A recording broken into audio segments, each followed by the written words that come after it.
internet. Today I'm going to be sharing my April TBR, and I'm also going to be participating in a month-long readathon. Also keep in mind, I'm also doing the seasonal series readathon, which is like a 3-month-long readathon.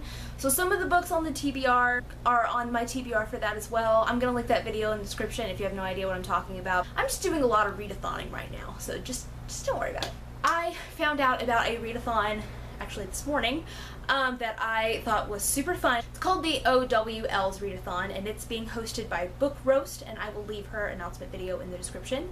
But if you are a Harry Potter fan like I am, you know that O.W.L.S, or your OWLs, is a test that you take in your 5th year going through all your classes, and you're supposed to get an outstanding. Your goal is to get an O for outstanding on your OWLs, so that way you can move up. So there was a readathon created around that idea. The readathon goes from April 2nd to the 29th, so it's basically the month of April, and there are 12 Hogwarts classes, and each one of them has a different reading prompt, and so in order to get an O on your OWLs, you have to pass at least 5 classes or read 5 books. I just thought this sounded like so much fun. I found out about it on Owlcrate's YouTube channel because they are also doing the readathon, so I'll link their video in the description as well. So I spent my morning going through all of the different classes and trying to figure out what I wanted to curate for my TBR.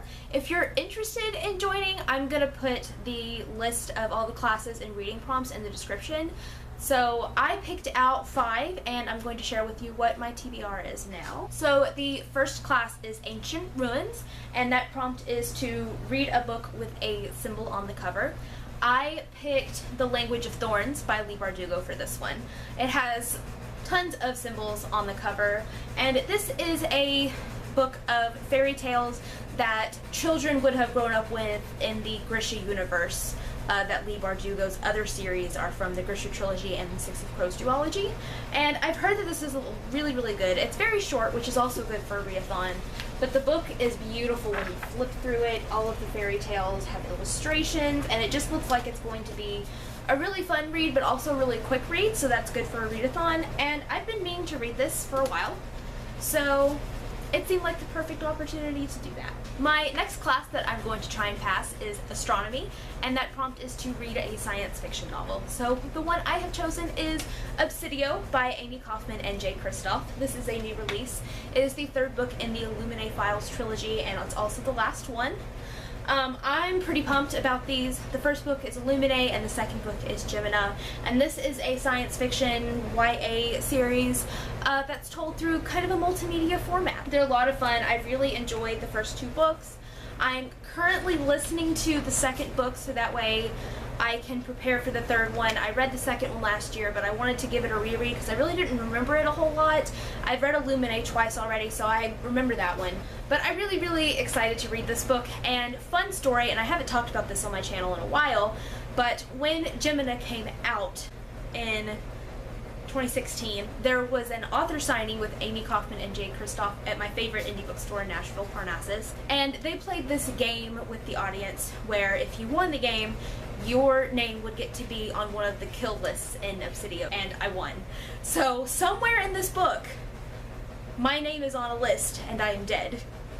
And I'm really, really looking forward to reading this book and just stumbling upon my name and seeing how I die. So not only have I been anticipating this book because I like the series, but I want to find my name in it because that's really, really cool. So definitely had to pick this one for science fiction novel because I cannot wait to read it, and as soon as I finish listening to the Gemina audiobook, I'm going to dive into this book. My next class is Care of Magical Creatures, and that prompt is to read a book that includes magical creatures or features magical creatures on the cover. So for that one, I chose a book that I wanted to read in March and didn't get to, and is also on my TBR for the seasonal series readathon, and that book is The Blood of Olympus by Rick Riordan. This is the last book in the Heroes of Olympus series, and it's about Roman and Greek mythology, so there's plenty of mythical and magical creatures in this series. It seemed like the natural fit, so definitely going to be reading this one this month. I mean it this time. My next class is Herbology, and that prompt is to read a book with a nature-related word in the title.